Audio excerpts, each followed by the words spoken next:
मार तो दिया बोझ तुमने, अब वो लोग समझे। ससुराल में रोली का पति कहता है, देखो मैं कोई काम नहीं करता, ये बात तुम्हारे मम्मी पापा को बता दी थी मैंने। अब जो किराया आता है दुकान का उसी से घर का गुजारा करना है। कभी भूल से भी कोशिश ना करना किसी चीज की डिमांड की।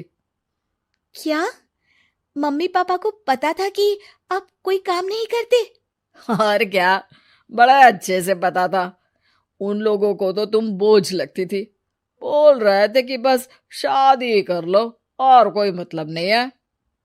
रोली को यह सुनकर बहुत गुस्सा आता है, लेकिन करती भी तो क्या, क्योंकि वो जानती थी कि उसके माता पिता ऐसे ही हैं। जैसे तैसे रोली दिन काट रही थी। रोली को एक प्यारी सी बेटी होती है। धीरे धीरे वो बड़ी होती है और उसके साथ उसकी जरूरतें भी बढ़ती जाती हैं। सुनिए जी, अब तो सिमी बड़ी हो रही है, उसका स्कूल में दाखिला कराना है। मैंने अब तक तो जैसे तैसे समय काट लिया, लेकिन मैं बच्ची की परवरिश में कोई कमी नहीं रखूंगी। अरे क्या है यार, अब तो लगता है कोई ना कोई काम ढूंढना ही पड़ेगा। अब पति रोज काम की तलाश में जाता और बिना किसी काम के वापस आ जाता।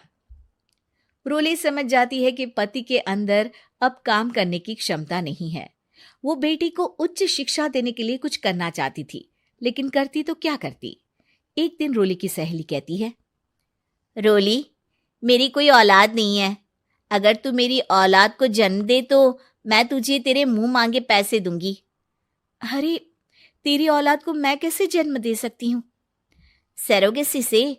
बच्चा मेरा और वैभव का ही होगा, लेकिन कोख तेरी होगी। ये संभव है रोली।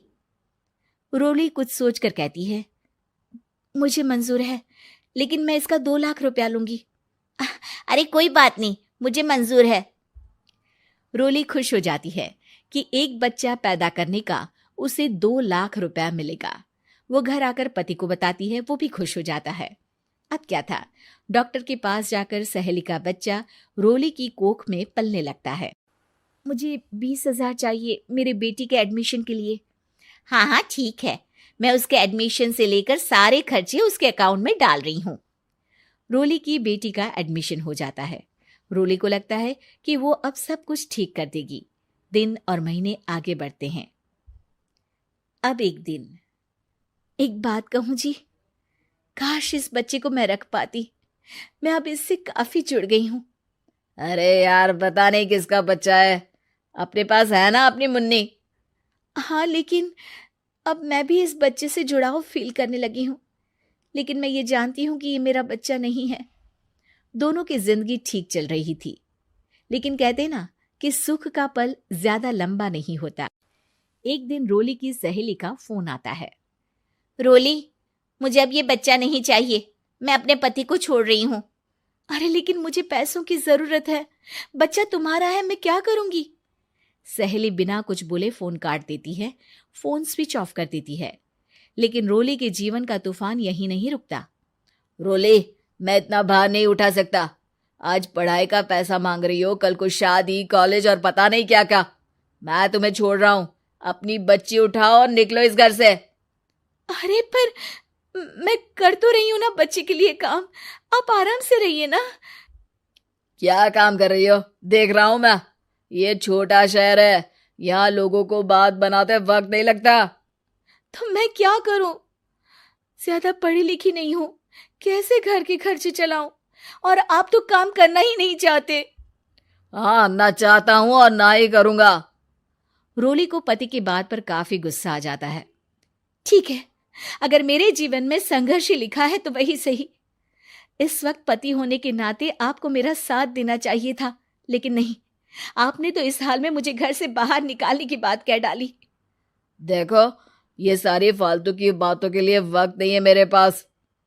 रोली, जिसकी कोख में किसी और का बच्चा था और साथ छोटी सी बेटी, पति का घर छोड़कर रास्ते पर आ जाती है। रोली के पास मायके के सिवा दूसरा कोई रास्ता नहीं होता। अरे रोली, कैसी है? कितने दिनों के लिए आई है? हमेशा के लिए माँ। वो माँ को सारी बात बता देती है। ओए लड़की, इतनी हिम्मत का काम कर लिया। अरे ना ना, यहाँ कोई जगह नहीं है। तुम तो अपना बोरिया बिस्तर उठाओ और निकलो यहाँ से। रोली के पास अब मायके का रास्ता भी नहीं बचता। वो चुपचाप बच्ची को लेकर जा रही थी कि उसे दर्द होता है और वो डॉक्टर के पास चली जाती है और फिर वहां वो एक प्यारे से बेटे को जन्म देती है।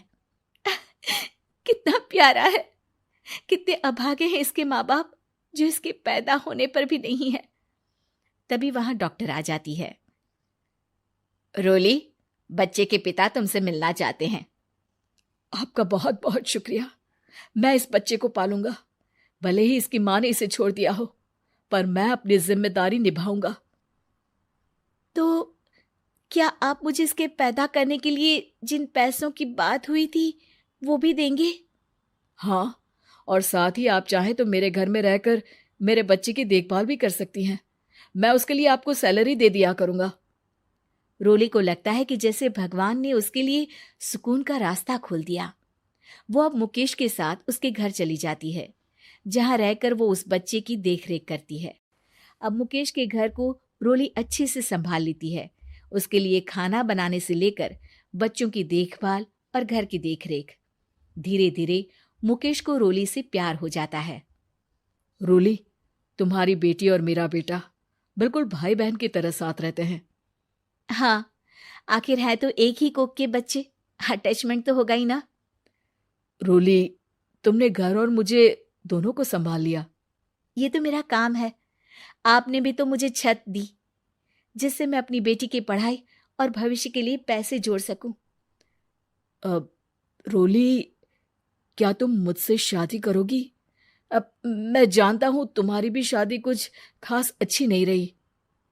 रोली को मुकेश की बात ठीक लगती है। वो उसे हाँ बोलने की सोच ही रही होती है कि उसके पहले पति का फोन आ जाता है। रोली, मैं बहुत परेशान हूं। मेरा एक्सीडेंट हो गया है। मैं चाहता हूं तुम वापस आ जाओ।